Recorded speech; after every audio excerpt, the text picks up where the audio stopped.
Cada uno de nosotros vive a diario, consciente o inconscientemente, procesos controlados por circuitos integrados. Pero casi nadie ha visto cómo trabaja un chip.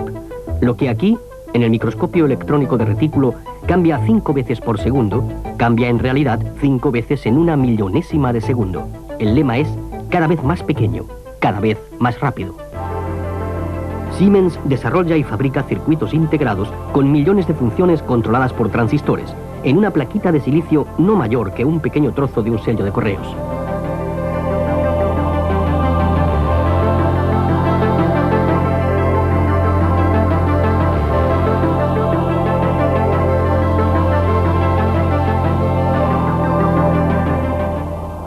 Esta es la materia prima a partir de la cual se hacen los chips, arena. Se compone en gran parte de silicio, un material inagotable, presente por todas partes en el mundo.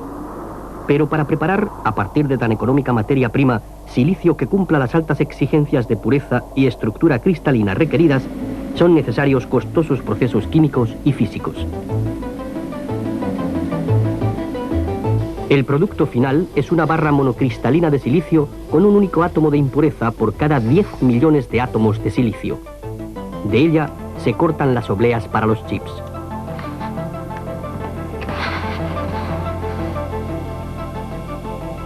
El silicio es un semiconductor.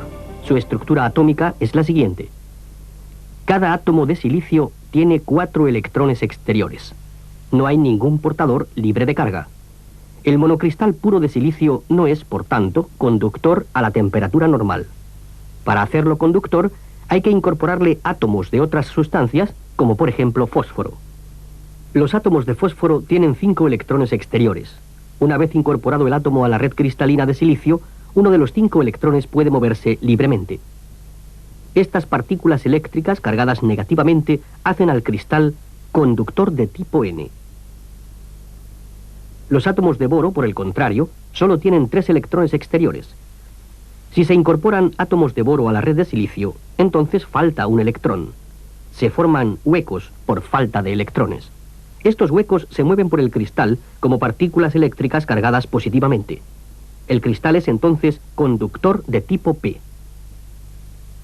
Las capas conductoras P y N forman el núcleo del transistor.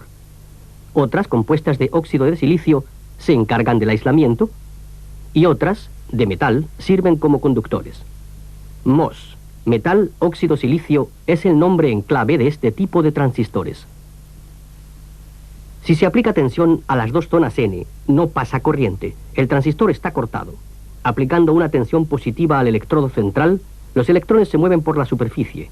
Entre las 2 zonas N se forma un canal conductor de tipo N. El transistor conduce.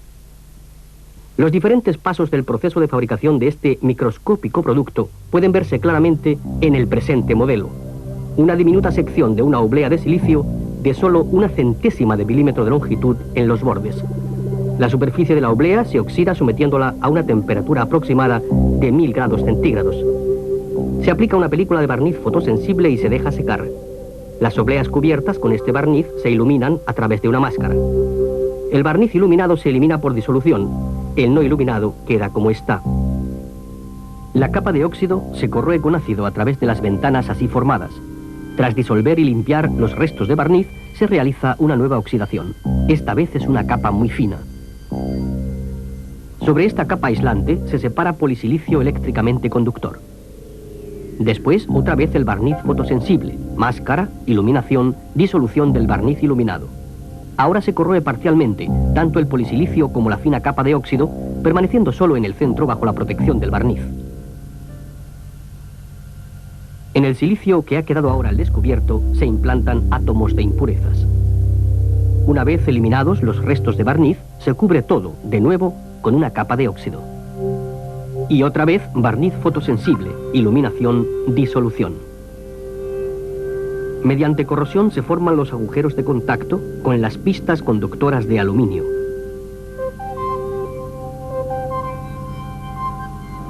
Más barniz fotosensible y otra nueva máscara. Las bandas no iluminadas permiten reconocer ya el recorrido de las pistas de aluminio que han quedado después de la corrosión y que establecerán el contacto con las zonas más profundas y con otros transistores. Así se ha formado la estructura de un transistor MOS en una sección microscópicamente pequeña de la oblea de silicio. Un circuito integrado, un chip, se compone de muchos millares de tales microelementos, sean transistores, diodos, resistencias o condensadores. Y todo el circuito, el microchip, no es mayor que un 16avo de un sello de correos. Pregunta, ¿cómo es posible desarrollar esta clase de microcircuitos compactos?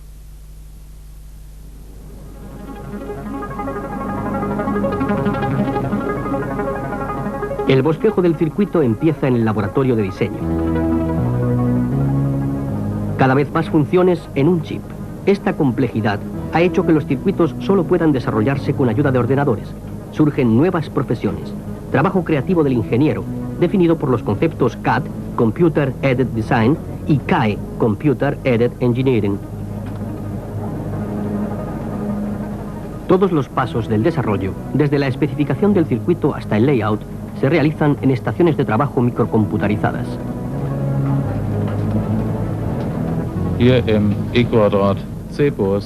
Partiendo de la especificación del circuito, convenida con el cliente, el director del proyecto emprende el desarrollo de la arquitectura del circuito. Primero piensa en bloques de funciones y subsistemas que han de unirse entre sí, de acuerdo con el planteamiento del problema.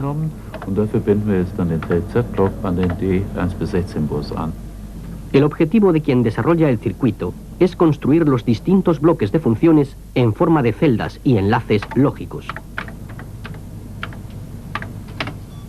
Las señales de entrada y salida quedan de este modo especificadas. Cada elemento lógico se compone a su vez de varios transistores unidos. El ordenador comprueba la consistencia de cada fase del desarrollo y almacena los datos correspondientes. Aparte de las celdas de nuevo diseño que han de desarrollarse, existen también celdas estándar de uso frecuente ya acabadas, que se pueden extraer de una biblioteca de celdas. Así se forman en diferentes puestos de trabajo planes de circuitos eléctricos y listas de conexiones para los subsistemas del chip a desarrollar. Los valores quedan almacenados en el ordenador, para poder llamarlos de nuevo cuando se necesiten en otras fases de desarrollo.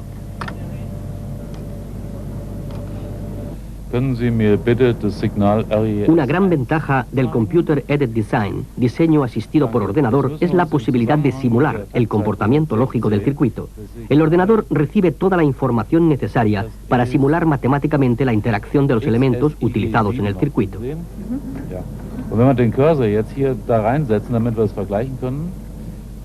Los programas del ordenador permiten verificar para cada combinación deseada de señales de entrada las correspondientes señales de salida y compararlas con valores nominales. En los programas de simulación ha de imitarse también la secuencia cronológica de las señales para hacer reconocibles los procesos del circuito planificado. En muchos casos, esto equivale a una prueba de funcionamiento. El ordenador no puede, sin embargo, suplir al ingeniero de desarrollo en la tarea de enjuiciar los resultados de la simulación.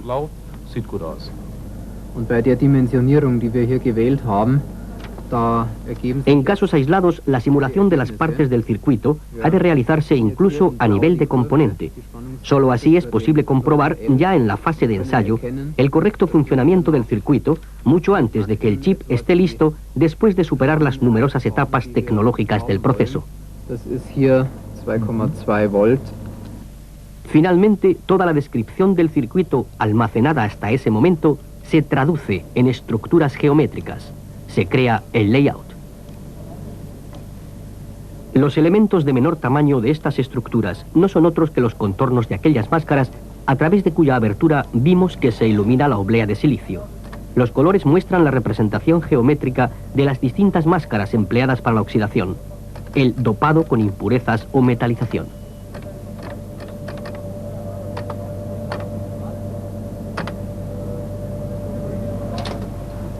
Aquí ya se distinguen las pistas y taladros de contacto. Este, por ejemplo, mide 6 milésimas de milímetro.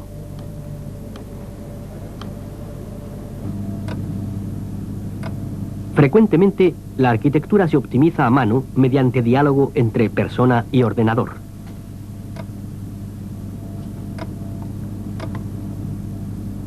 Al final, siempre las mismas preguntas. ¿Dónde se puede empaquetar de manera más compacta? ¿Se mantienen, a pesar de todo, las separaciones mínimas? ¿No se ve perturbada con ello la función eléctrica?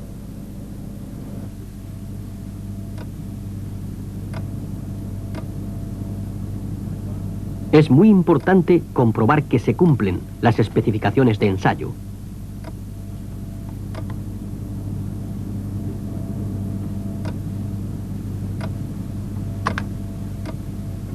Aquí vemos el resultado final del trabajo de desarrollo, el layout del circuito terminado. Los trazadores gráficos dibujan ahora, para documentación y control, el layout a diferentes escalas.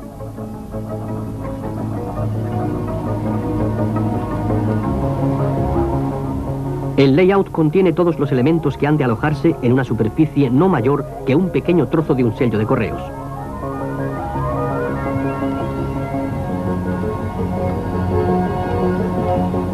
Partiendo de lo aquí representado en varios niveles de color superpuestos, se originan bandas de control para el trazador de haz electrónico, que contienen las instrucciones para cada nivel de máscara.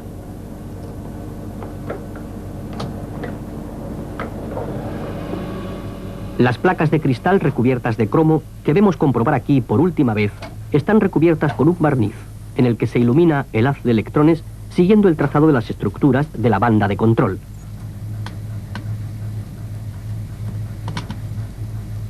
Después del revelado, la capa de cromo se elimina parcialmente con ácido y de este modo se obtienen las máscaras para el proceso de fabricación.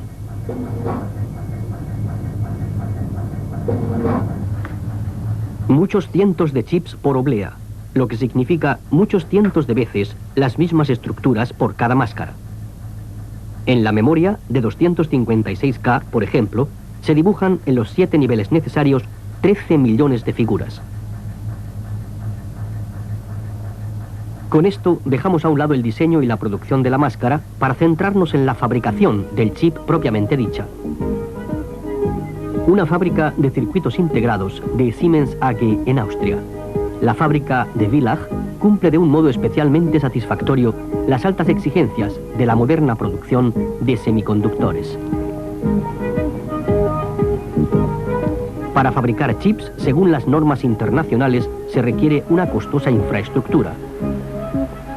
Las instalaciones técnicas de la periferia ocupan tanto espacio como la propia zona de fabricación. El agua para los procesos químicos, por ejemplo, tiene que ser más pura que el agua destilada. Una corriente continua de aire filtrado, que fluye en un solo sentido, garantiza un alto grado de ausencia de polvo en la nave de fabricación totalmente climatizada. En la esclusa queda retenido todo lo que podría desprender partículas. Respecto a la vestimenta, para zonas de máxima limpieza, existe una norma internacional. Y aquí tenemos por fin la celda, cuidadosamente aislada del exterior. Aquí, con ayuda de ordenadores, los planos desarrollados para los circuitos se convierten en productos para el mercado. Aquí es donde se originan los chips, a millones, de acuerdo con las técnicas de fabricación más modernas. En todas partes se observan las mismas y exigentes normas de limpieza. La fabricación de memorias de 256K exige la clase de pureza 10, que significa que en 27 litros de aire no debe haber más de 10 diminutas partículas de polvo. En el aire ambiental, sin filtrar, hay aproximadamente 10.000. Y aquí están las obleas de silicio que se cortaron de la barra monocristalina. El cuidadoso tratamiento de la superficie con agua desionizada evita que se cuelen las partículas de polvo.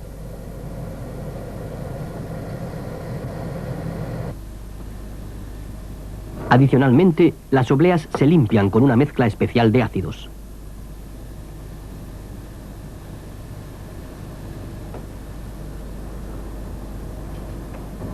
Una instalación, controlada por microprocesador, filtra y dosifica los productos químicos.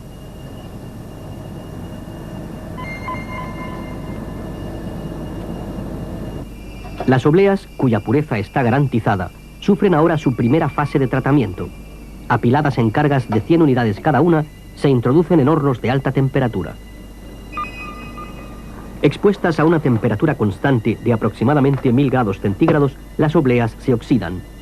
La superficie del silicio se convierte en dióxido de silicio, que actúa como aislante.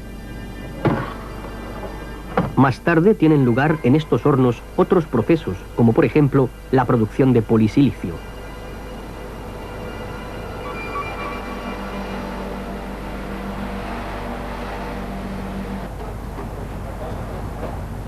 Para no entorpecer los ulteriores procesos fotoquímicos, se trabaja con luz amarilla.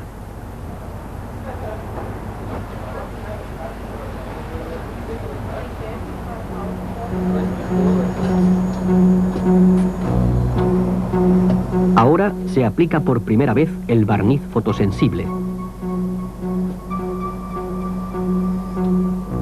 Un paso que se repite muchas veces por cada oblea.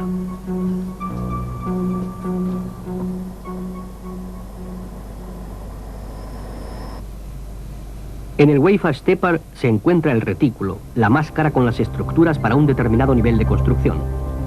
Por la ventana de la capa de cromo de la máscara se ilumina el barniz fotosensible de la oblea de silicio en los lugares que tiene que limpiar el ácido para la siguiente etapa de tratamiento.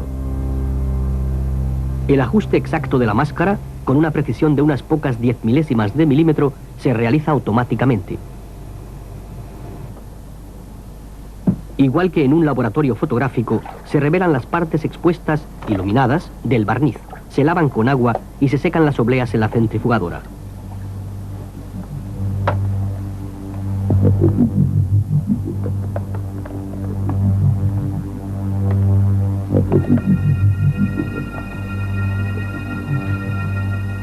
Corrosión por plasma. En los puntos donde las ventanas del barniz fotosensible dejan libre el paso al gas ionizado, se quita con ácido la capa de óxido aislante. La corrosión por plasma se practica en las estructuras más finas, en lugar de la corrosión química por vía húmeda utilizada antiguamente.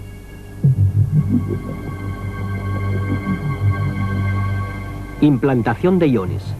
A través de la ventana producida por el ácido en la capa de óxido, se bombardea con átomos exteriores la red cristalina de silicio.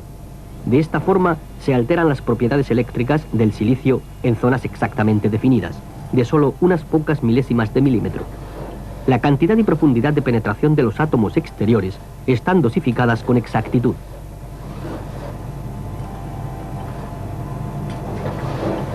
Una de las numerosas fases de tratamiento siguientes es la producción de polisilicio conductor.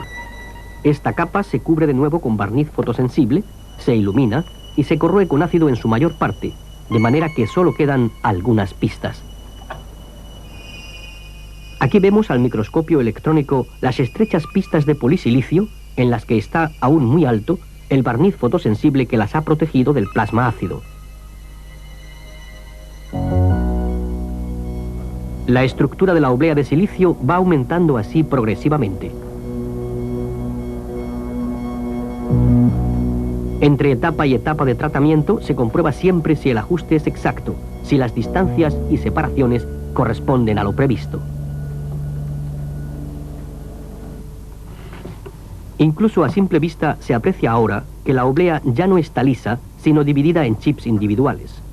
Las estructuras contenidas en el chip son tan pequeñas que solo pueden verse al microscopio. Todos los procesos de trabajo se repiten varias veces con estructuras distintas cada vez.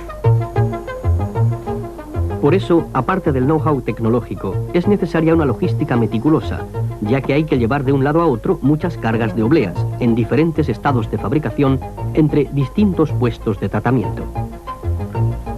Aproximadamente un tercio de los costes de fabricación corresponden exclusivamente a los controles de calidad. Continuamente se está pintando, iluminando, revelando, corroyendo, recubriendo. Se ajustan nuevas máscaras y se construyen nuevas estructuras hasta que se consigue el circuito integrado deseado partiendo del silicio.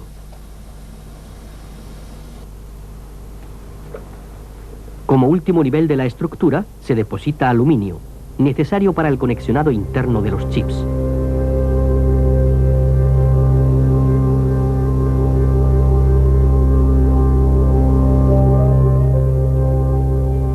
Finalmente se recubre la oblea con una capa que la protege de los agentes externos.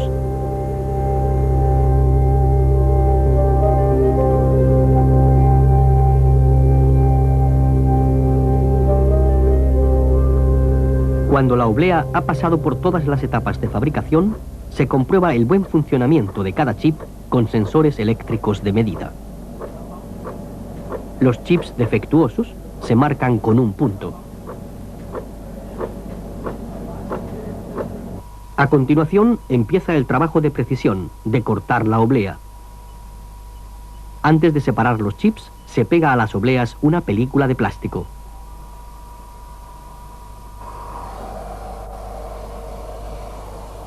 La hoja de sierra, recubierta de diamante, tiene una anchura de 25 milésimas de milímetro. Sin agua de refrigeración, la oblea se pondría al rojo, dado que gira a 30.000 revoluciones por minuto. La profundidad del corte está calculada con tal exactitud que se separa la oblea, pero no la película sobre la que están los chips. Un dispositivo automático visual reconoce los chips marcados, es decir, defectuosos, y los rechaza.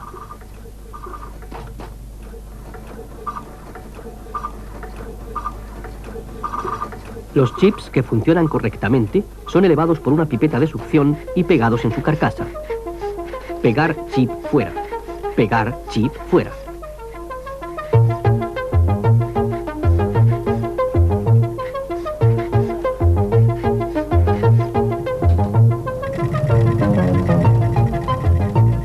La última etapa antes de pulir la carcasa. Hilos de oro, más delgados que un cabello, unen las entradas y salidas. Unen el chip con las conexiones de la carcasa. El largo camino desde la arena al chip ha llegado a su fin.